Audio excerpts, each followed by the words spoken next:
प्रवचन करने वाले अधिकतर व्यवहाराभासी मिथ्यादृष्टि होते हैं। हाँ, आप हंस रहे। अधिकतर ये जितने साधु वाधु तुम्हें दिखते हैं ना, ये क्रियाकांडी साधुओं की बात कर रहा हूँ मैं। ये जो व्रत उपवास में धर्म बताते, ये नियम लो, ये सब व्यवहाराभासी मिथ्यादृष्टि है। और ये जीव इन्हीं व्यवहाराभासियों को गुरु मानता है और उन्हीं की शरण में रहता है। निश्चय की बात तो महान कोई समझ लो। तुम उदाहरण दे दूँ, तर्क दे दूँ। तुम क्या समझते हो कि सबरे साधु जो है ज्ञानी होते होंगे पुराने काल में? चौथा काल या उसके बाद का कुंद के समय मैं लिख के दे रहा हूँ, उस समय भी उंगली पे जितने गिनने होते थे। जैसे आज तुम्हें साधु ढूंढे नहीं मिलते ना, ऐसे उस समय भी नहीं मिलते थे। तुम अभी जानते नहीं हो।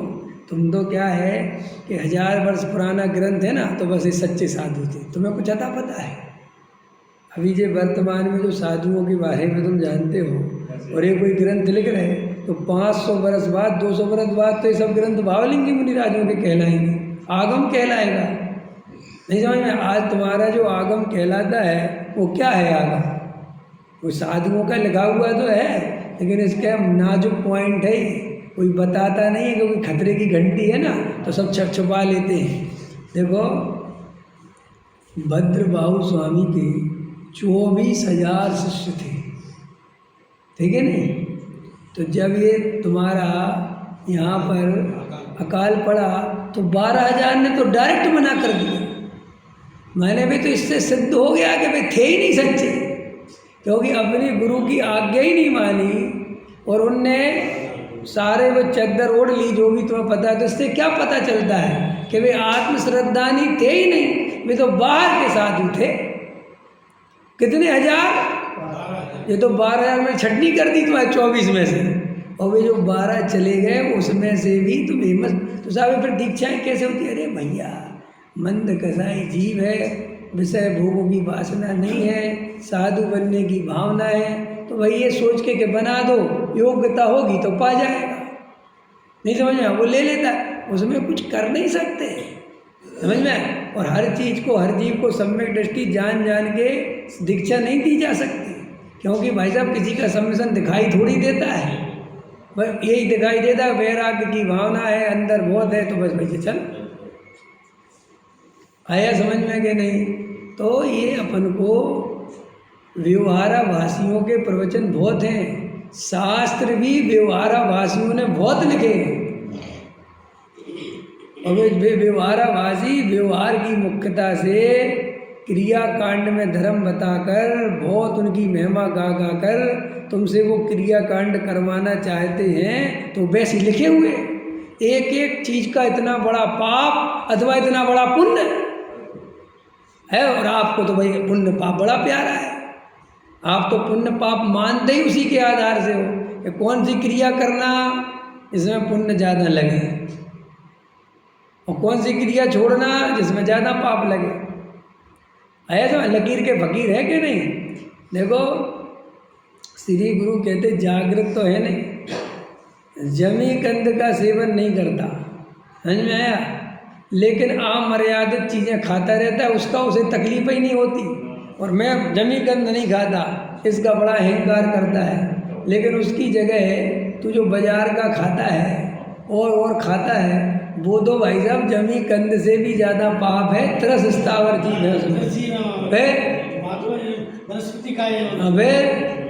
लेकिन बस लकीर के फकीर हैं, जो शास्त्र में जो पढ़ लिया, ज़्यादा सुन लिया, वो मान लिया।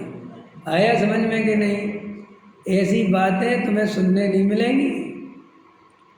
हम तुम्हें जो बता देते हैं ये बातें गुप्त रखी जाती हैं, क्यों? कि चुपचाप चलने दो, अभी अभी अपने ही संकट में फंस जाएंगे। और क्या?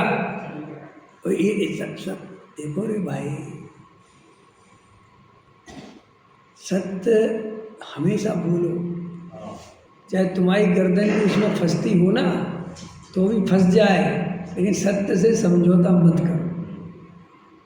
क्या कहा मैंने? तुम गड़धर की गद्दी पे बैठ गए तो सत्य बोलो, चाहे तुम्हारी गर्दन खुद की फंस जाए, लेकिन तुम अपनी गर्दन बचाने के लिए झूठ का सहारा मत लो। एक ब्रह्मचारी अगर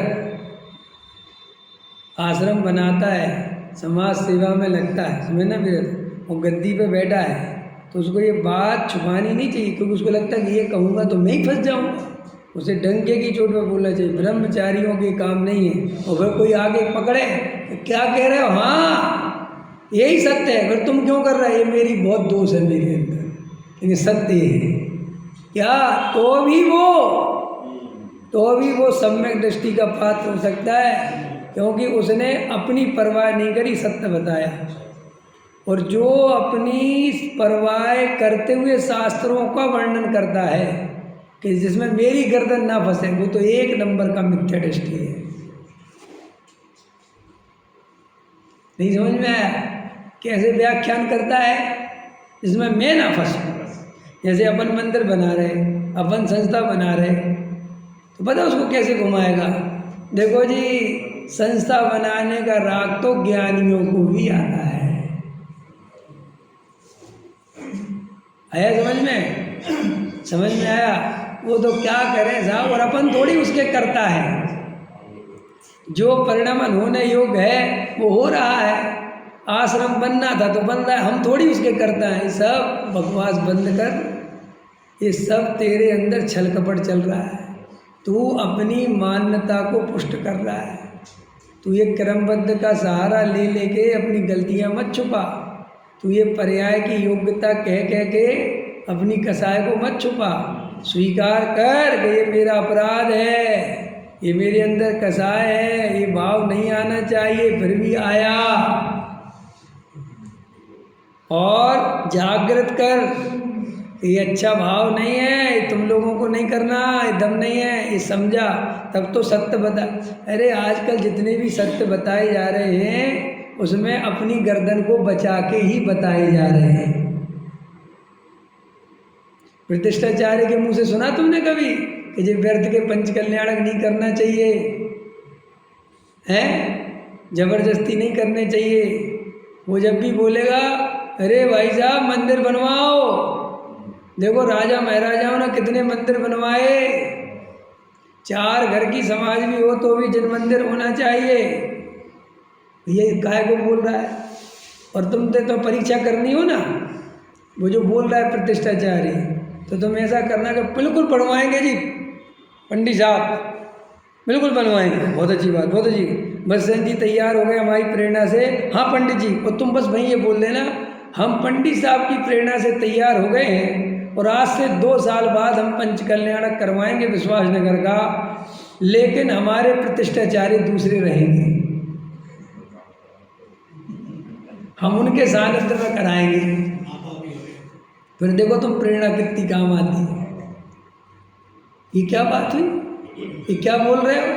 कहनी साहब आपको तो पंच कल्याणक से मतलब है ना, हम प्रतिष्ठाचार्य दूसरा रखेंगे, आपको क्यों परेशान करें? रे भाई इसी के लिए तो इतनी देर से बोल रहा हूँ। ये बहुत चलाया है। मैं किसी की बुराई भलाई नहीं कर रहा हूँ, ना मुझे पंडितों से मतलब है, ना महाराजों से, ना साधु से, किसी। मैं तो सिर्फ ये बता रहा हूँ कि अगर मैं भी हूँ और मैं अपनी पंडित्याई को सुरक्षित रखने के लिए जिन वाणी का सही कथन नहीं करता, तो मेरे से बड़ा पापी दुनिया में दूसरा नहीं है कोई। मुझे घूमने फिरने का शौक है, समझो मेरी बात। तो मुझे ये नहीं कहना चाहिए कि घूमना फिरना जो है वो तो चलता है, नहीं, मेरी कमी है साहब, ये होना नहीं चाहिए। पंडित विद्वान ऐसा होना चाहिए। मैं घूमता हूँ ये मेरी कमी है, मैं ये खाता हूँ ये मेरी कमी है। योग आचरण होना चाहिए। मैं नहीं कर पाता, लेकिन इसको सही ठहराने लगो, समझा? गलत बात को सही ठहराने लगो अपने राग की पूर्ति के लिए, तो ये गलत है। तो श्री मायाचारी जिसकी रहेगी सम्यक दर्शन नहीं प्राप्त कर सकता, क्योंकि मायाचारी क्षत्रिय पना खो देता है और सम्यक दर्शन क्षत्रिय पने में होता है। समझ में आया? अधिक मायाचारी जीव के सम्यक दर्शन नहीं हो सकता, ध्यान रखना। और कम से कम धार्मिक मायाचारी तो कभी भी सम्यक दर्शन नहीं ले सकता।